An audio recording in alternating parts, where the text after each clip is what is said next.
오늘 말씀은 다니엘서 12장 1절에서 4절 말씀입니다. 주제는 생명책에 기록된 자들이란 주제를 가지고 여러분과 함께 은혜를 나누겠습니다. 우리는 하루하루를 급박한 그러니까 빠른 그런 세상을 우리는 살아가고 있습니다. 그래서 우리는 한치 앞을 알 수 없는 그러한 불안한 그런 시대를 살아가고 있습니다.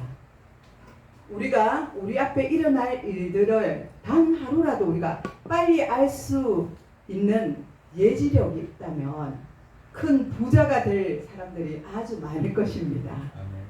왜요? 돈 보따리를 싸들고 와서 미래를 가르쳐 달라고 할 사람들이 너무나 많기 때문입니다.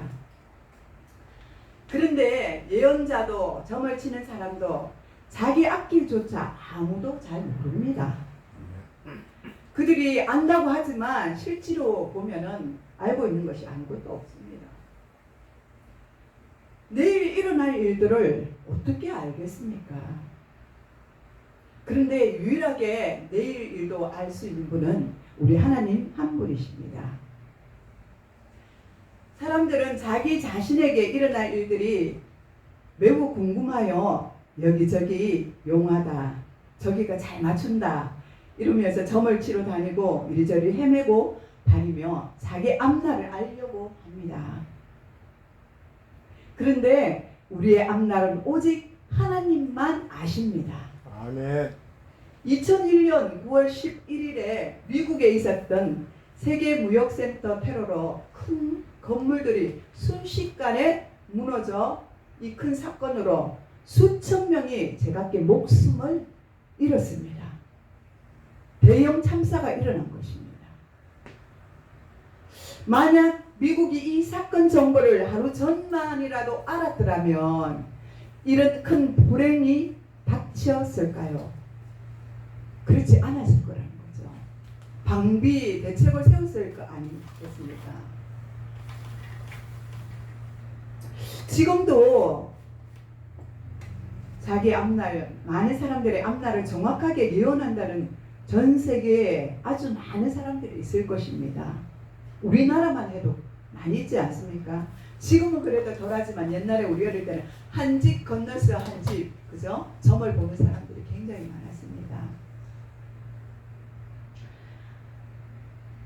많은 사람들은 그 사람들이 자신의 미래에 대해서 명확하게 알려줄 줄 알고 그 사람들을 찾아가지만 사실은 그렇지 않다는 것입니다. 만약 이 사람들이 정말로 미래를 내다보는 사람들이라면 모두가 다 재벌이 되어 있지 않겠습니까? 그리고 점치는 그런 것을 하겠습니까? 하지 않습니다. 몇 시간 후에 자신이 일어날 일을 알지 못하면서 어떻게 남의 운명에 대하여 이렇군 저렇군 점칠 수가 있겠습니까?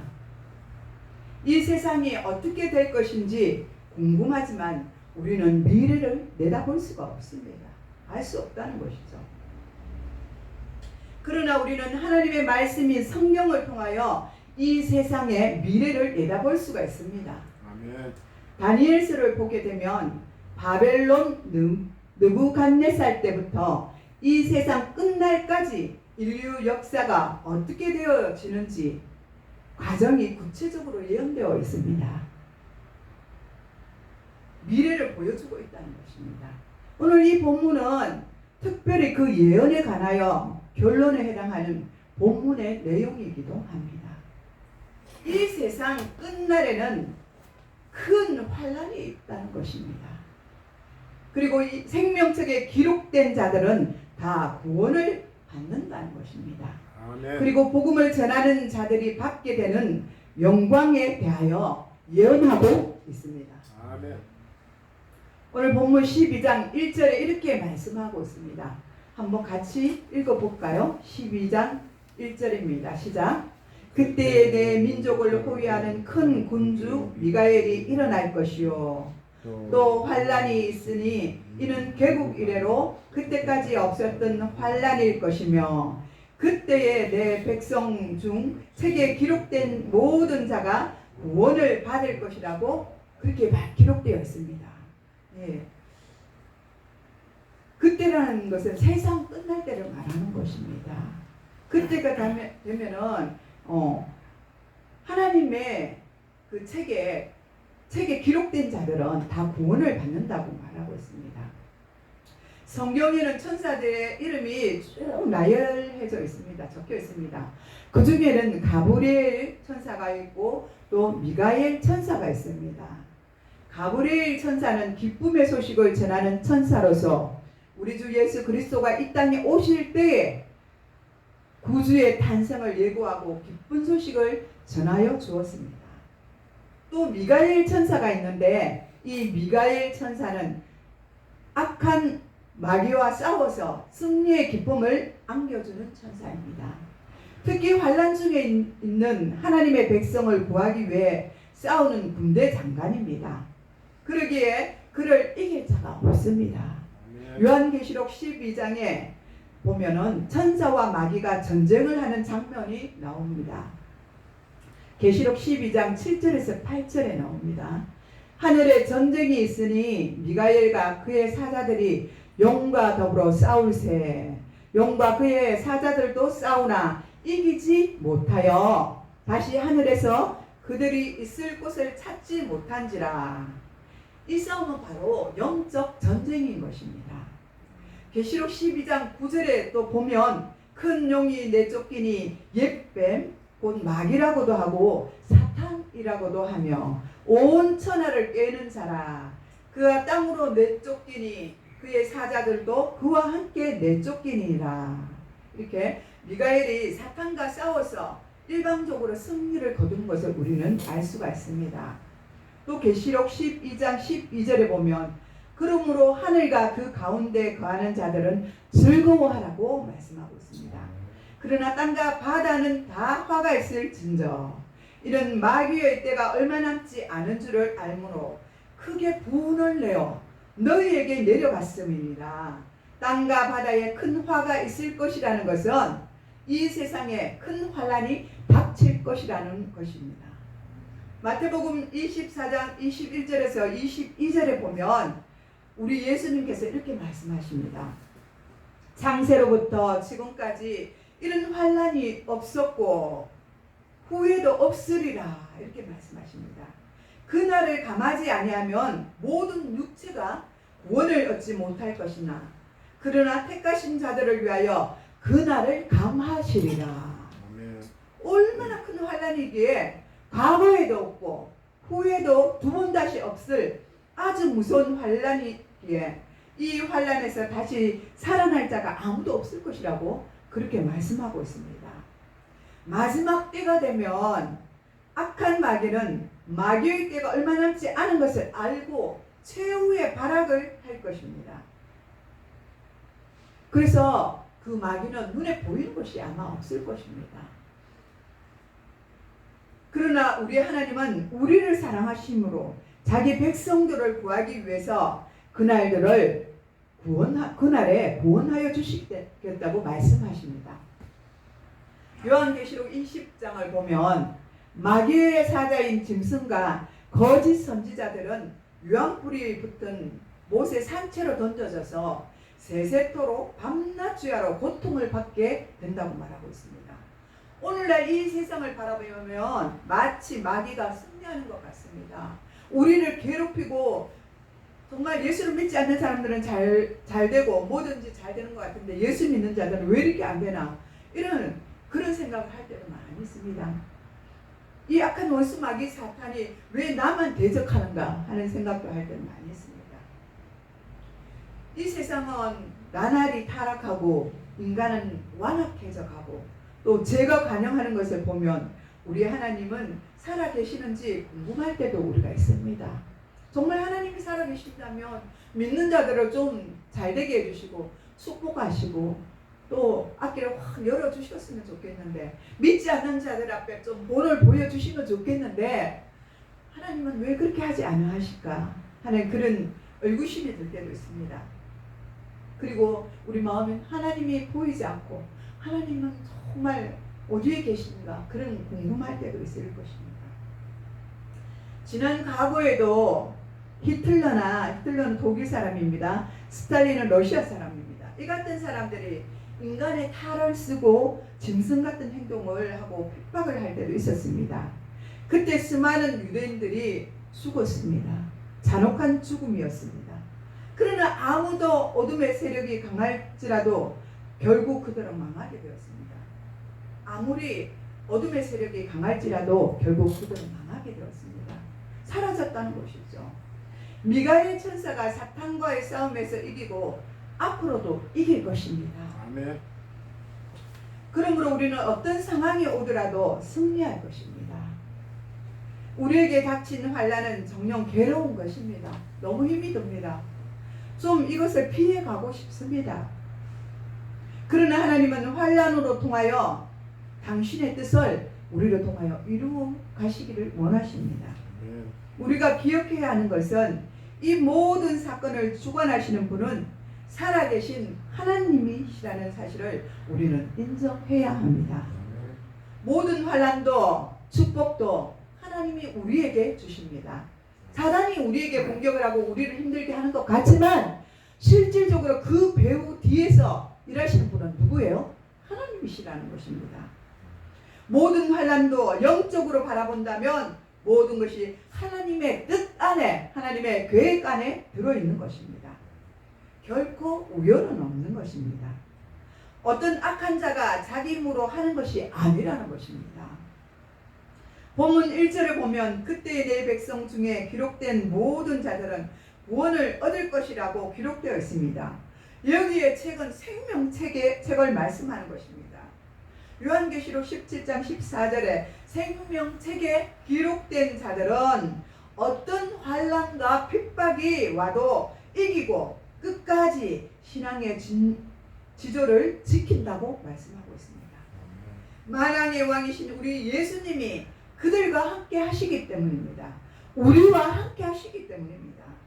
생명책에는 우리 한 사람 한 사람의 이름이 적혀 있다는 사실을 저와 여러분은 기억해야 합니다. 아멘. 생명책에는 제가 전도사라는 이유로 저희 집 식구들의 이름이 적혀 있지 않습니다. 제가 예수를 잘 믿어서 우리 집 식구들이 다 구원을 얻는다는 적혀 있지 않습니다. 우리 교회 성도들이라고 해서 참 아름다운 교회 성도들이라고 해서 그 책에 기록되어 있지 않습니다. 개개인으로 그 책에는 한 사람 한 사람 각각 다 쓰여져 있다는 것입니다. 그러니 우리가 개인 한 사람 한 사람이 신앙생활을 잘 지켜나가야 된다는 것입니다. 아멘. 우리 집안은 몇 대 집안이야, 몇 대 손이야, 당연히 내 이름은 기록되어 있겠지. 우리 할머니 할아버지께서 믿음의 계보를 이어왔으니까 그것은 착각입니다. 여러분들 중에 하나님이 이 세상 끝날 때 왜 이 큰 환난을 주시는지 아시겠습니까? 우리가 이런 고통을 당하는지 왜 아십니까? 그것은 하나님께서 생명책에 기록된 자들이 다 빠짐없이 구원되시기를 원하시기 때문입니다. 아멘. 창세전에 예정된 자들이 다 예수를 믿고 구원되기를 하나님은 오랫도록 참고 기다리십니다. 지난 시간 속에 여러 가지 일로 고난과 환난을 당하고 마음이 완악해져서 하나님 앞에 돌아오지 못한 그런 하나님의 자녀들도 있을 것입니다. 그러나 마지막 환난의 때 이 환난과 고통을 통해서 하나님은 그들을 구원하시기를 원하십니다. 하나님은 하나님의 백성들을 훈련시키고 성결하고 거룩하고 깨끗하게 하고 그들의 믿음을 강하게 하시려고 하나님은 이런 훈련을 우리에게 주시는 것입니다. 아멘. 여러분이 죄가 많아서 그런 것이 아니라는 것입니다. 여러분의 믿음을 더욱더 자라나게 하시고 더 굳건하게 해서 마지막 날에 주님을 맞이할 수 있는 그런 믿음으로 만들어 가기 위해서입니다. 아멘. 여러분들 중에 친구를 따라 이웃을 따라 형제 부모를 따라 교회에 오신 분들도 있었을 것이고 또 어려움을 당하고 또 고통을 당해서 예수를 믿게 된 분들도 있을 것입니다. 가장 지혜로운 사람들은 하나님을 사랑하고 하나님을 경외하고 하나님을 따르고 하나님을 아는 그런 지혜 있는 자들입니다. 아멘. 이 땅에 살면서 자기 자신만을 위해서 살아온 사람들은 장차 주님이 오셔서 물어보실 것입니다. 너는 무엇을 위하여 살았는지를 개개인 우리에게 물어보실 것입니다. 그런데 주님을 위해서 우리가 살지 않고 헌신하지 않았다면 우리가 주님 앞에 아무 말도 할 수 없을 것입니다. 아무런 칭찬을 받을 것이 없을 것입니다. 그래서 구원과는 상관이 없으나 주님이 분명 우리에게 상급을 준비해 놓으셨다고 말씀하셨습니다. 아멘. 이 땅에서 정말 주의 나라와 주님의 영광을 위해서 우리가 힘쓰고 애쓰고 노력하였다면 분명히 하나님이 상급을 우리를 위해서 준비해 놓으셨습니다. 아멘. 오늘 본문 3절에 많은 사람들을 옳은 길로 돌아오게 한 사람, 즉 전도한 사람들은 별과 같이 영원토록 빛나리라고 말씀하셨습니다. 아멘. 전도는 하나님이 가장 기뻐하는 것이고 우리에게 지상 명령으로 내려진 것입니다. 그들이 듣든지 안 듣든지 우리는 복음을 전해야 할 그런 사명이 우리에게 있다는 것입니다. 아멘. 뭐 우리가 가가호호 옛날에는 그 전도를 많이 했잖아요. 가가호로 다니면서 전도를 많이 했지만 지금은 문이 닫혀서 그 전도를 할 수 없습니다. 또 관계 전도도 그죠? 관계 전도는 참 또 하기 쉬운 것입니다. 그래도 어렵지만 그나마 사람들과 관계를 맺으면서 복음을 전할 수도 있습니다. 또 복음을 선포합니다. 우리가 길에서 우리 전사님과도 하는데 복음을 선포하는 그런 전도도 할 수가 있습니다. 이런 것들을 우리가 이걸 하지 아니하면 계속 속으로 들어가서 우리는 더 이상 할 수가 없어요. 계속 주기적으로 정기적으로 복음을 해야만 자신감이 생기고 성령 충만해서 이걸 할 수가 있는데 그렇지 않으면 우리가 어떻게 복음을 전할 수 있겠습니까? 우리는 직장에서나 어느 곳에 있든지 가정에서나 우리가 정말 믿음으로 복음을 전할 수 있는 그런 하나님의 그리스도인이 되어야 될 줄 믿습니다. 아멘. 그런 자들에게 하나님은 영원토록 빛나게 하시라고 말씀하셨습니다. 이 땅에서 빛나는 것이 아니라 하나님의 나라에서 빛나게 하여 주신다고 말씀하고 있습니다. 아멘. 이 세상 사람들이 알아주지 않는다 해도 우리가 고생스러워도 이 땅에 복음의 씨앗을 뿌리는 사람들은 가장 큰 영광을 받게 될 것입니다. 하나님께서 우리에게 상 받을 수 있는 기회를 우리에게 주신 것입니다. 십자가의 도가 미련한 자들에게는 미련하게 보이지만 믿는 우리에게는 구원을 얻게 하는 능력이라고 고린도전서 1장 18절에 분명히 말씀하고 있습니다. 영생을 받기로 작정된 자들은 전부 예수를 믿고 하나님께 나오게 될 것입니다. 아멘. 우리가 복음을 전한다고 해서 누구나 복음을 듣고 예수 믿게 되는 것도 아닙니다. 성령으로 말미암지 않고서는 아무도 주님을 나의 구주, 나의 예수라고 고백할 자가 없습니다. 아멘. 우리가 아무리 교회를 세우고 목회를 잘하고 양육을 잘해도 하나님만이 사람들로 하여금 믿음을 갖게 하시고 믿음을 자라나게 하시고 구원의 열매를 맺게 하여 주실 줄 믿습니다. 아멘. 우리는 그냥 도구예요. 그러니까 하나님이 이것을 만들어 놓은 거, 전도는 우리에게 주실 축복을 예비하시기 위해서 만들어 놓은 것입니다. 듣든지 안 듣든지 복음을 전하라고 말씀하고 있지 않습니까? 물을 주는 사람 따라 있고, 그죠? 기르는 사람 있고, 열매를 맺게 하신 분은 바로 하나님이세요. 아멘. 근데 우리가 거기에 매여서 나는 이래서 못하고 저래서 못한다면 우리는 복음을 전할 수 없는 것입니다. 또 그럼에도 하나님께서 우리 각자가 일한 대로 우리에게 분명히 상을 주시겠다고 말씀하고 있습니다. 최초의 중국 개신교 선교사인 로버트 모리슨이 중국을 향하여 배를 탔습니다. 중국으로 들어가서 선교를 하기 위해서 배를 타고 들어갑니다. 그런데 미국 선장이 그에게 물어보았습니다. 모리슨 씨, 당신이 정말로 중국에 가서 영향을 끼칠 수 있는 선교사가 될 수 있습니까? 그렇게 물어보았습니다. 그때 모리슨은 이렇게 말합니다. 아닙니다. 저는 못하지만 하나님께서 하시리라고 믿고 저는 중국 땅으로 갑니다. 이렇게 말했습니다. 아멘. 모리슨이 중국 선교를 마치고 죽었을 때 그곳에 남아서 예수 믿은 사람들은 고작 12명밖에 없었습니다. 그러나 1세기가 지나고 난 후에 중국의 기독교인들은 300만 명으로 늘어났다고 말씀하고 있습니다. 그가 평생 복음을 전하여 그들에게 복음을 전하여서 12명밖에 남지 않았지만 그 희생과 수고는 천국에서 별같이 빛났다고 하나님은 말씀하거든요. 그가 했던 것들은 아마 하나님의 상급을 받았을 것이라고 저는 생각이 듭니다. 우리나라를 찾아온 토마스 선교사도 마찬가지입니다. 처음에 그는 대동강으로 배를 타고 들어오다가 붙잡혀 순교를 당하지 않았습니까? 그때 순교 당하기 전에 성경책을 찢어서 막 던졌어요. 그는 성경책을 사람들에게 던겨주고 예수 믿고 구원받자고 외치면서 그는 순교를 당하였습니다. 어떻게 보면 무모한 짓 아닙니까? 한번 생각해 보십시오.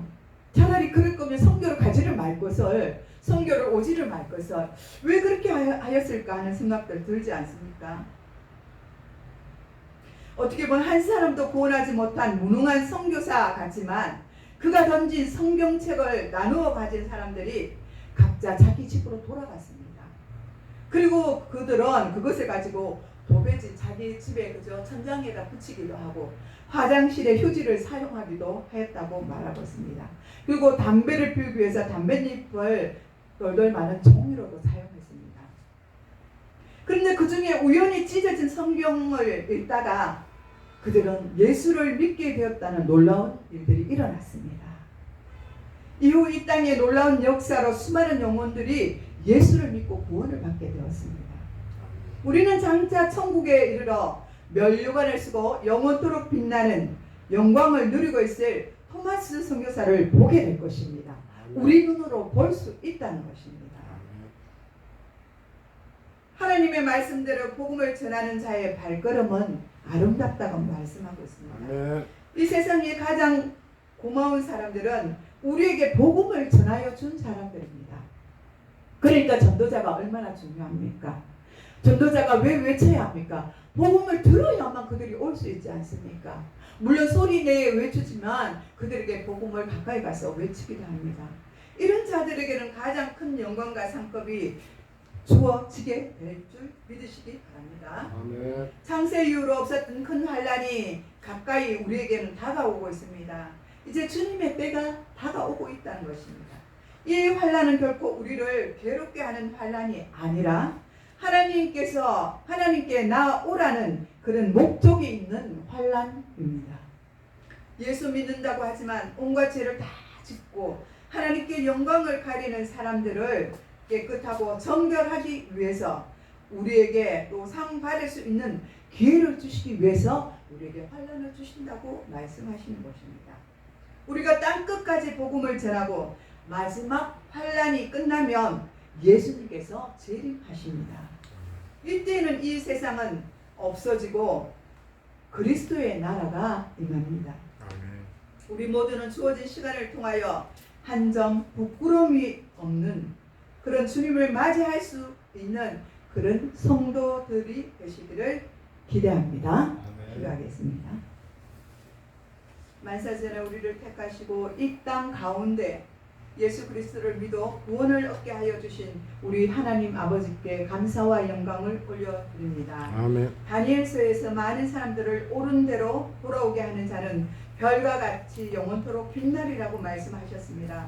우리도 사람이 듣든지 안 듣든지 간에 어디서나 복음을 전하는 자가 되어 많은 영혼들이 우리를 통하여 예수를 믿게 되는 축복을 허락하여 주시옵소서. 감사를 드렸고 예수님의 이름으로 기도드리옵나이다. 아멘.